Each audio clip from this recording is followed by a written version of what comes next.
16 ডেজের একটা আমার হচ্ছে ভ্যাকেশন ছিল, আর শুধু ভ্যাকেশনে আমি এই ফেস ওয়াশটা ইউজ করেছি, যার কারণে আমার কোনো প্রবলেম হয় না। ওয়াশটা দিয়ে আমি এখন মুখ ধুয়ে আসলাম, আমি মুখটা মুছবো এবং মাস্ক কিভাবে সেকেন্ড টাইম ইউজ করতে হয় সেটা দেখানোর জন্য আজকে আসছি বেসিকলি। তো ওই দিন আমি কিন্তু ফেস মাস্কটা ইউজ করেছিলাম এবং যেইটা আমার এক্সট্রা সেরামটা আমি রেখে দিয়েছিলাম আর ক্লিপ দিয়ে আটকে রেখেছিলাম, সেটাই আজকে আমি 3 দিন পরে আবার সেটা দেবো।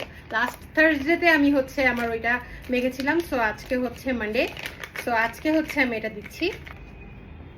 আমি জাস্ট পুরো মুখে দিয়ে দিব। রাত এই যে এই এসেন্সটা, এটা হচ্ছে হোয়াইটনিং এসেন্স। আমি একটু আগে হচ্ছে অ্যাকনির ফেস ওয়াশ ইউজ করেছি আর মাস্কটা ইউজ করছি হোয়াইটনিং।